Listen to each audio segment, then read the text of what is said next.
Kalian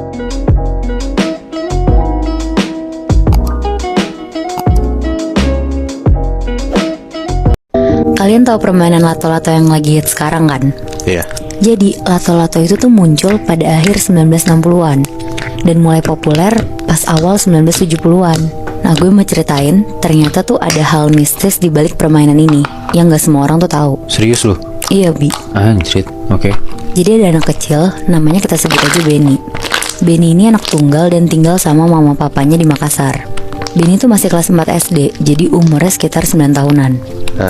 Suatu hari neneknya tuh datang ke rumahnya. Karena setiap hari Sabtu dan Minggu emang neneknya tuh selalu main ke rumah Benny buat kayak main sama cucunya itu. Pas hari Sabtu ini, Benny pulang ke rumah jam 1 siang karena abis main dari rumah teman sekolahnya. Pas Benny sampai rumah, ternyata neneknya tuh udah di sana. Nah, terus udah tuh Benny salim ke neneknya. Terus waktu Benny dipanggil neneknya buat makan, tiba-tiba neneknya tuh dengar kayak suara tok tok tok. Pas neneknya nyari, sumber suara itu ternyata dari kamarnya Benny. Pas pintu kamar Benny dibuka sama neneknya tuh ngeliat Benny tuh lagi main lato-lato ini. Di situ neneknya tuh kaget banget, bener-bener teriak-teriak ke mama papanya Benny pakai bahasa Makassar yang artinya tuh, ya Allah, mau ada peristiwa apa ini? Itu bisa manggil. Jadi cuman permainan lato-lato itu doang? Iya bener, Moy. Nah, denger neneknya histeris, papa mamanya tuh langsung lari ke Benny kan. Mereka tuh juga berusaha ngelarang Benny main lato-lato dulu. Tapi ya balik lagi, namanya juga anak kelas 4 SD, lagi seneng-senengnya banget sama mainan baru, apalagi juga semua teman-temannya main kan. Jadi Benny ngambek dan gak mau makan. Dia ngurung diri di kamar sambil tetap main lato-lato ini. Karena orang tuanya Benny bingung, akhirnya mereka tuh nanya ke neneknya, kenapa sama lato-lato. Akhirnya neneknya tuh cerita kejadian yang bikin dia keinget seumur hidup. Jadi waktu itu sekitar tahun 1973, waktu itu nenek tuh masih umur 13 tahunan. Ada tetangganya nenek suka banget main lato-lato tanpa kenal waktu. Kayak dari pagi sampai malam bener-bener main itu terus. Tapi karena lagi hits pada masa itu, akhirnya nenek nyobain beli lato-lato dan dia akhirnya mulai main. Nenek di situ sempat ketagihan juga Muibi, kayak teman-teman yang lain. Karena kan main itu tuh lumayan susah ya. Apalagi bisa sampai mental-mental ke atas gitu kan. Nah, nenek sambil belajar biar pas main sama teman-temannya tuh dia udah jago. Beberapa hari nenek belajar, akhirnya nenek tuh jago main itu. Dan ketika udah malam, karena nenek tidur sendiri, sebelum tidur nenek tuh masih suka main. Pas nenek lagi main di kamarnya, nenek tuh kaget banget Muibi. Tiba-tiba dia denger dari dapur tuh ada suara bunyi lato-lato juga. Bunyinya tuh kayak deket banget, karena ya emang rumah nenek tuh gak gede, cuma 1 lantai. Akhirnya nenek jalan menuju dapur. Pas nenek sampai di dapur, gak ada apa-apa, bener-bener kosong. Tapi pas nenek ngeliat ke lantai dapur, nenek tuh nemuin lato-lato warnanya hitam, pokoknya full hitam, kegeletak di atas lantai. Padahal itu bukan punya neneknya juga. Bukan, Moy. Nah, terus tanpa mikir panjang, akhirnya nenek tuh langsung ngambil lato-lato itu dan nyoba mainin. Pas nenek mainin di malam itu tuh, nenek tuh ngerasa kayak dia tuh langsung jago banget mainnya. Dan nenek yakin ini semua tuh karena lato-lato baru yang dia temuin ini. Akhirnya besoknya nenek main sama teman-temannya dan mamerin lato-lato baru dia.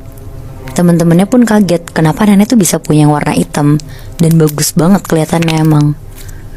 Terus siapapun yang mau nyoba punya nenek juga jadi langsung jago mainnya.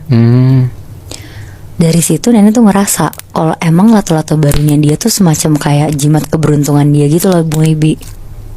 Karena itu dia tuh jadi sering dipuji teman-temannya. Terus teman-temannya juga jadi sering minjem buat main. Sampai akhirnya suatu malam pas tidur, nenek tuh naruh lato-lato hitam ini tuh di meja sebelah kasurnya. Terus nenek tidur ngebelakangin meja ini. Pas nenek setengah tidur, tiba-tiba nenek tuh dengar ada suara kayak tek tek tek lato-lato gitu loh bunyinya. Tapi sumber suaranya tuh bener-bener di belakang nenek. Nenek di situ takut banget, tapi ya di sisi lain kan dia penasaran juga. Akhirnya nenek nengok pelan-pelan ke belakang buat mastiin itu tuh siapa. Pas nenek nengok ke belakang, ternyata itu tuh ada sosok Parakang. Lagi senyum-senyum, matanya merah, tajam sambil ngeliatin nenek. Sambil di tangannya dia tuh kayak mau nyamperin nenek gitu loh. Di situ nenek langsung teriak, lari keluar kamar, bangunin orang tuanya. Dan dari situ nenek tuh kapok banget, gak mau main lato-lato lagi. Jadi ya Muibi, Katanya parakang ini tuh bisa berubah-ubah wujud. Bisa jadi manusia, binatang, bahkan katanya bisa jadi benda. Nah, keluarga nenek tuh curiga kalau lato-lato yang ditemuin secara tiba-tiba sama nenek itu tuh sebenarnya siluman parakang. Anjir. Dan katanya semua temen nenek yang pernah main itu tuh langsung berhenti semua. Karena gak cuma nenek, satu persatu teman-teman nenek yang main lato-lato itu tuh hilang. Bener-bener hilang, gak ditemuin di mana-mana. Ya anjir. Nah, di situ tuh nenek masih bersyukur kalau dia tuh masih bisa kabur dari sosok itu. Makanya dia trauma banget waktu Benny main lato-lato. Soalnya juga katanya sih bunyi lato-lato tuh pertanda adanya peristiwa atau kayak perang. Bentar, si parakang yang dilihat nenek pas di malam itu bentukannya kayak gimana, Nat? Itu bentukannya tuh gede, rambutnya acak-acakan, matanya merah, pokoknya mukanya tuh mayoritas kayak merah gitu loh, Bi. Oh shit. Terus dia berubah wujud jadi lato-lato. Nah, kayaknya sih gitu mau dicurigain ya. Soalnya lato-lato yang di atas meja itu hilang. Terus adanya parakang itu. Iya. Jadi gue baru tau lagi, Bi, ternyata lato-lato tuh bisa mengundang makhluk halus gitu kasarannya. Ya mungkin kepercayaan dulu gitu kali ya. Gue jadi takut juga mainin lato-lato. Tapi gue ngerti sih kenapa si nenek bisa sampai setrauma itu gara-gara denger lato-lato doang. Karena ketika lo main lato-lato dan ditampakin sama makhluk halus gitu, anjrit gue sih juga jadi males ya. Kalau kalian anak Jakarta, kalian udah pernah belum ke Menara Saida, salah satu gedung terangker di Jakarta? Dan ini alasannya kenapa dia bisa disebut gedung paling horor di Jakarta. Udah banyak banget pengalaman-pengalaman karyawan, satpam, sampai ojol di gedung ini, guys. Jadi Menara Saida ini ada di tengah kota Jakarta, tepatnya di Jalan MT Haryono, dan udah terbengkalai sejak tahun 2007.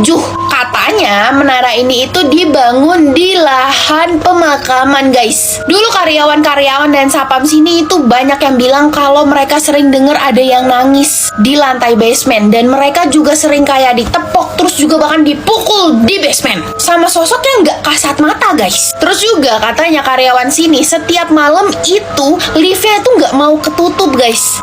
Jadi mau nggak mau mereka naik tangga darurat. Dan ada suatu malam waktu itu kejadian kayak gitu juga. Si karyawannya ini naik tangga darurat dan lift itu mengikuti dia di setiap tangga dalam keadaan kebuka. Karena kepo, dia nyamperin lift itu dan langsung, tahu nggak, liftnya langsung ketutup terus kebuka lagi, dan di dalamnya tiba-tiba ada keranda mayat. Iya, merinding. Kebayang nggak lo?